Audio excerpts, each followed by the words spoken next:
Welcome to the original Gangsters Podcast. I'm your host, Scott Burnstein.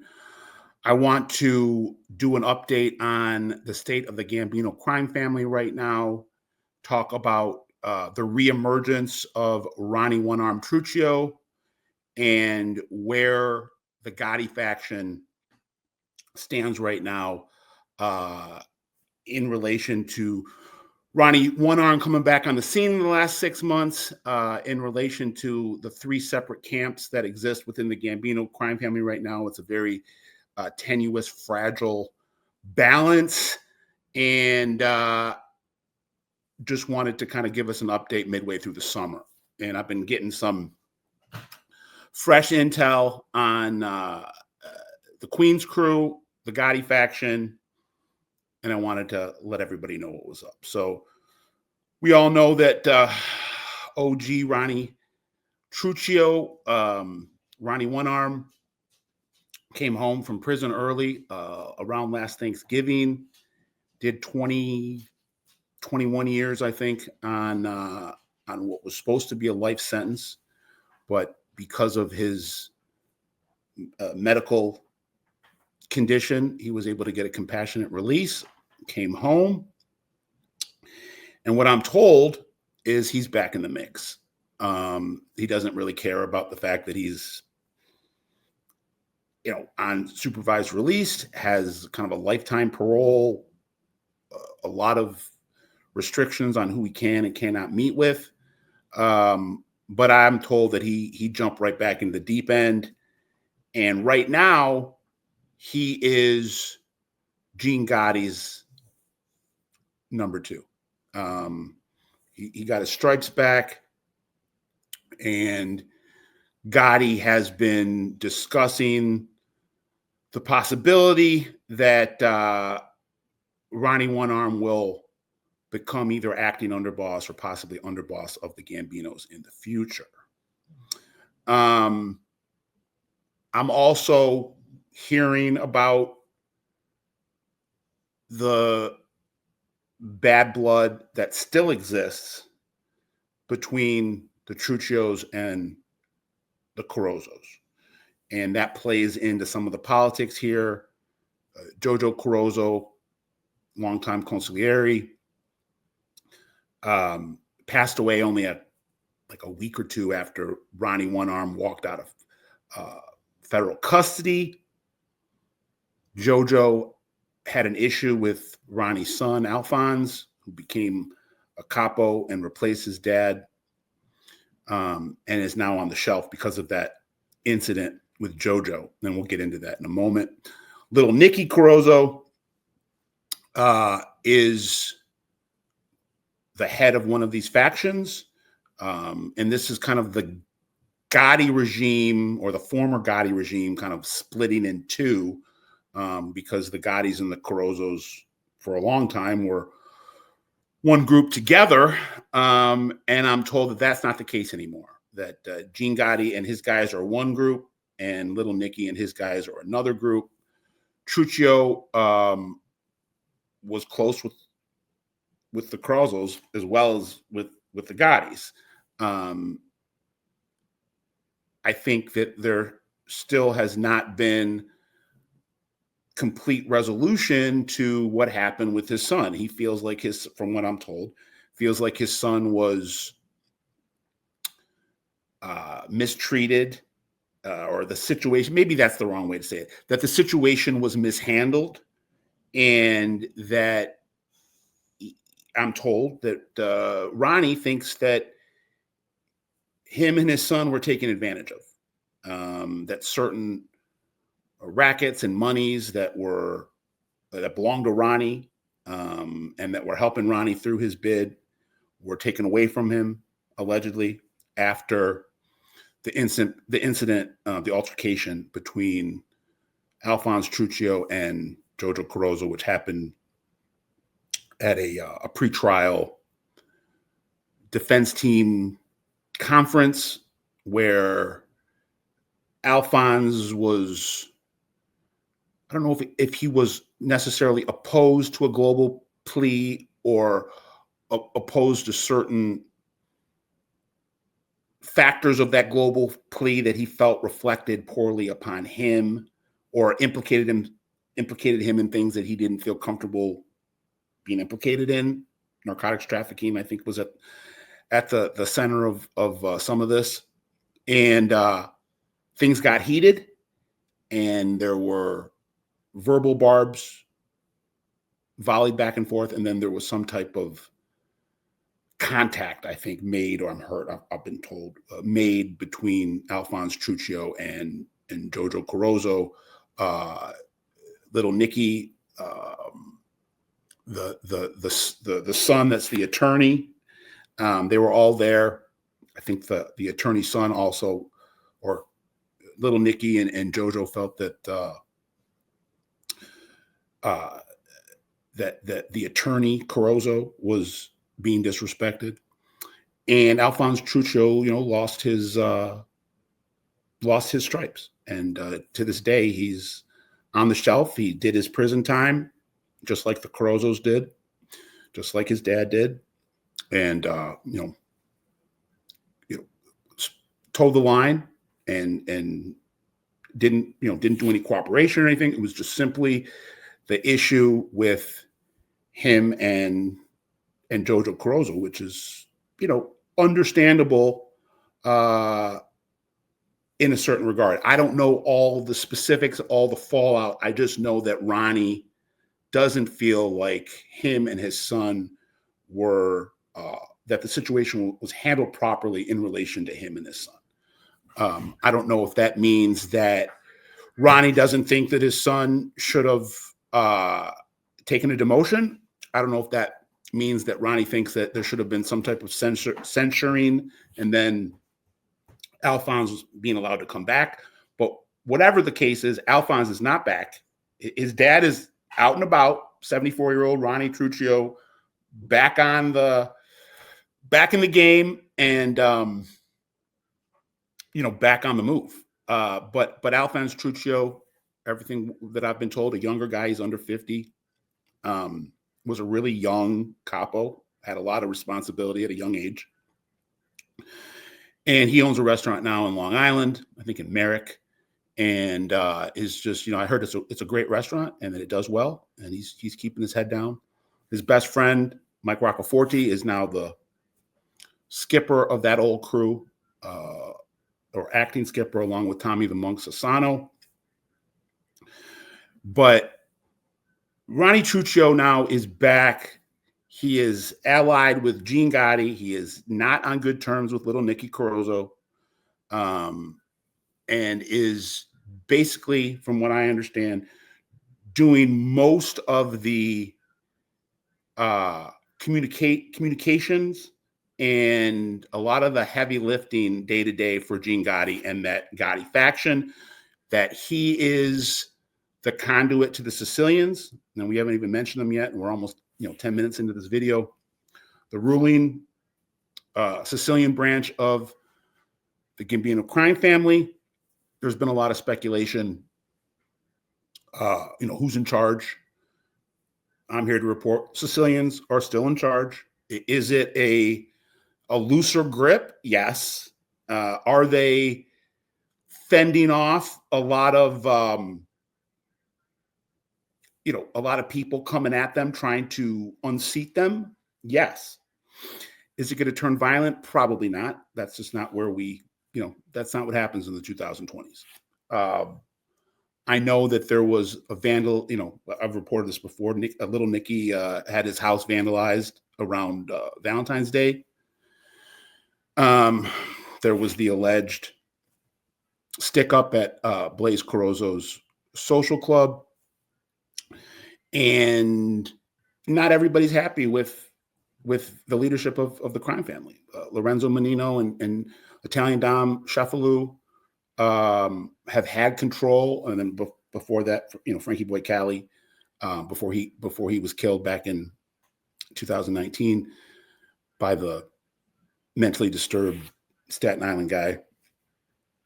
This is a group that's been in power for 15 years, a decade and a half, and they're guys that we've talked about this before. These are guys that although they're in the Sicilian faction of the family, and although the Sicilians are known for being very insular and clannish, most, if not all, of the Sicilians that are around right now in that Sicilian crew came up under the Gottis.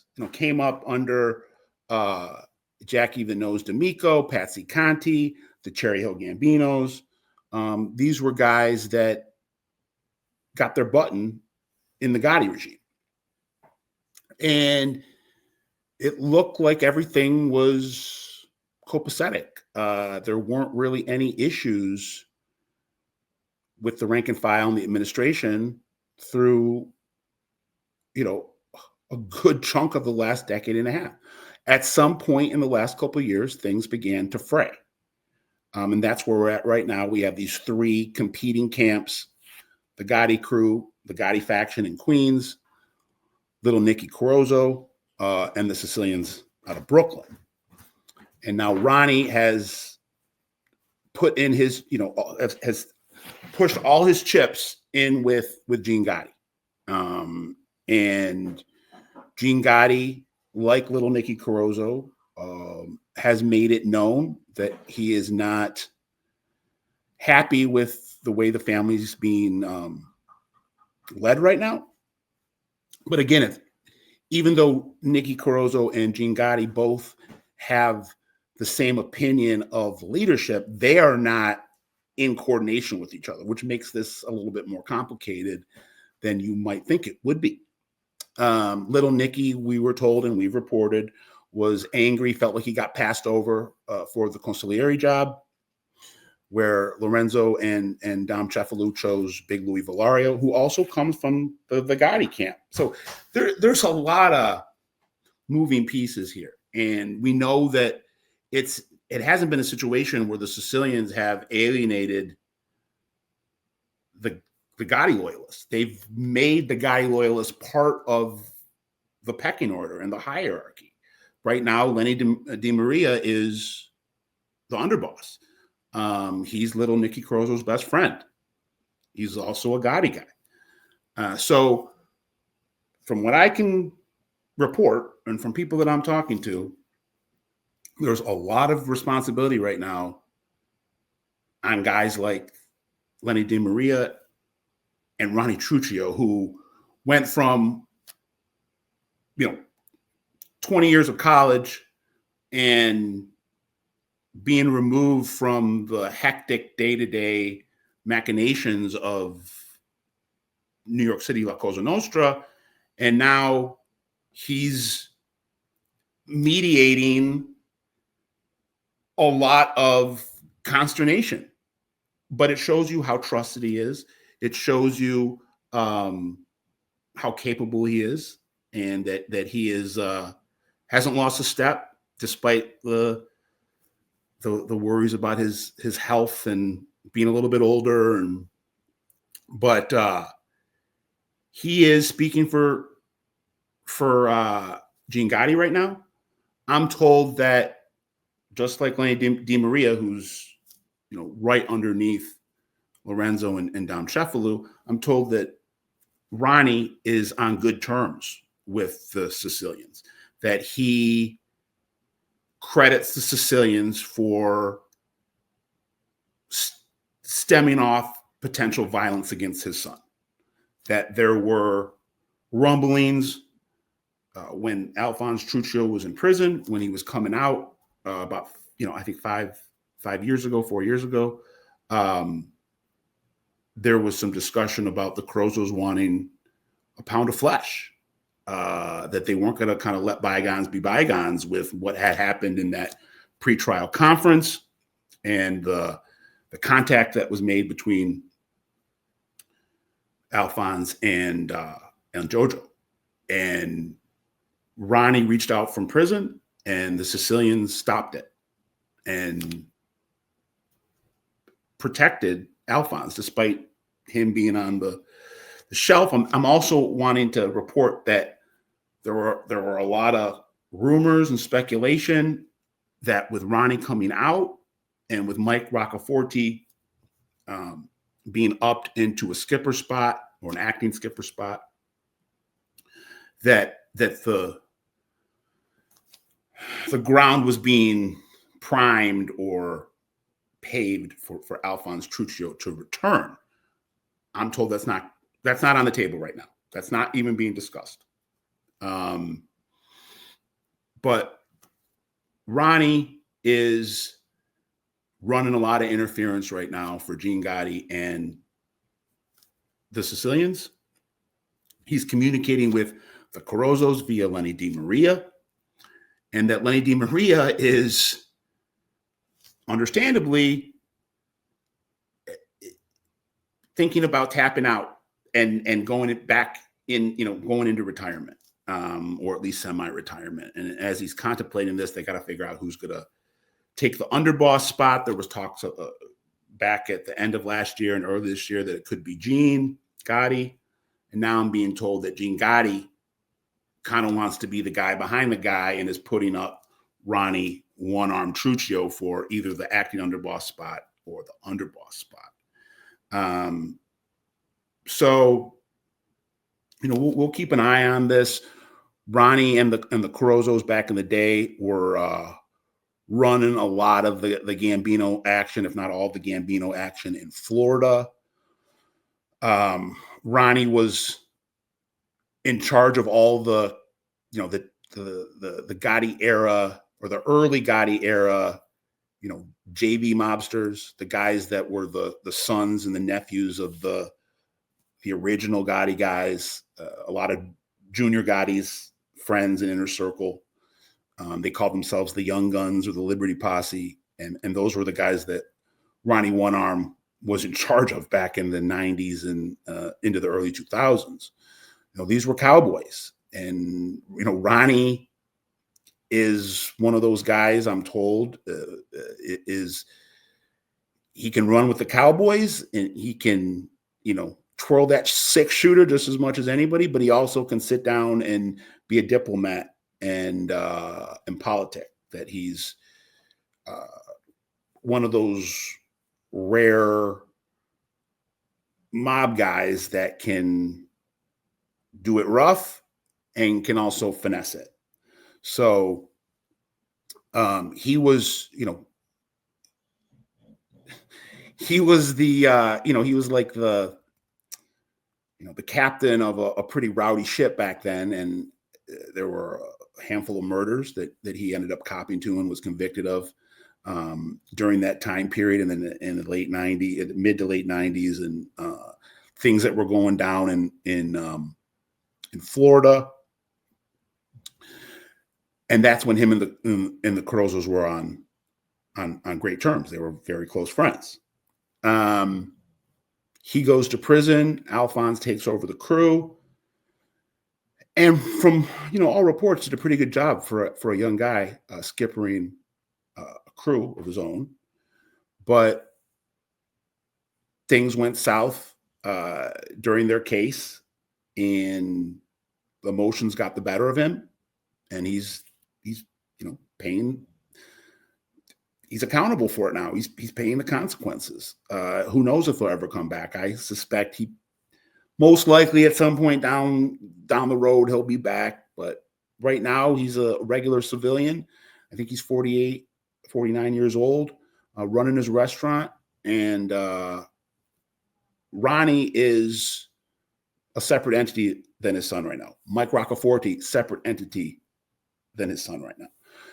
Gene Gotti, besides using Ronnie and Otami Sneakers, is kind of the chief of staff, if you will, for Gene Gotti. Runs a lot of the stuff on the street and is working in coordination with Truchio, Ronnie Truchio right now. So I think there's some monetary issues that have played a role in some of these tensions. And those issues are being relayed or explained from the Gotti angle by Truchio, who has, I think, his own problems with the way some of the stuff went down when he was away. Lenny DiMaria again is is showing why he's such a masterful mob politician, just a maestro, that he's keeping everybody in check right now. There's really no, there's just a lot of posturing. And I think you can credit Ronnie Truchio in the short time that he's been out, and Lenny DiMaria, how a new hierarchy would look. I'm not sure. I know that the Gotti faction and the Carozzo faction have sent word in the last 6 months to the Sicilians requesting that they step down, and that request has come back to both of those camps separately, that's not going to happen. And I'm told that Ronnie Truchio, delivered one of the messages right when he got out to the Sicilians, and that he came back to Gene Gotti, letting him know that as of right now, the Sicilians weren't budging. He's on, like I said, Ronnie's on good terms with the Sicilians. Gene and Little Nicky, it's a different story. I mentioned this in an earlier video in an analysis I was doing, and I keep going back to it. I think there's really something to be said for Patsy Conte and Jackie D'Amico. These were, and even John Gambino too. Guys that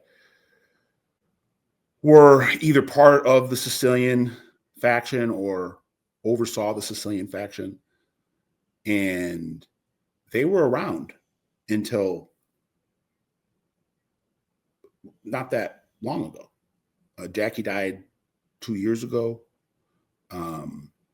Patsy Conte died in the late 2010s. John Gambino, I think, died in the late 2010s, early 2020s. But it seems since Jackie D'Amico passed away almost 2 years ago is when some of these issues started to bubble. So I think that's a credit to Jackie D'Amico. And I know there's a lot of debate about where Jackie was at the end of his career. Was he active? Was he not? Was he on the shelf? Was he not? Again, I think it's always going to be somewhere in between. But I don't believe in coincidences. And I think there probably is something to D'Amico passing in 2023. And then all of a sudden, we have way more questions than we ever had before under the Sicilian regime. There really wasn't, nobody was challenging anybody. Everybody was on the same page. And now in the last year or two, there's some restlessness, some people that aren't thrilled with the way things are, and they're making their feelings known. And this is coming from some major players, major names, and guys that aren't young. Gene Gotti's about 80. Little Nicky Carozzo's 85. Louis Valario, the consigliere, is 81 or 82. Lenny DiMaria is 83 or 84. I said it before, in the Mafia right now, in the 2020s, 80 is the new 50.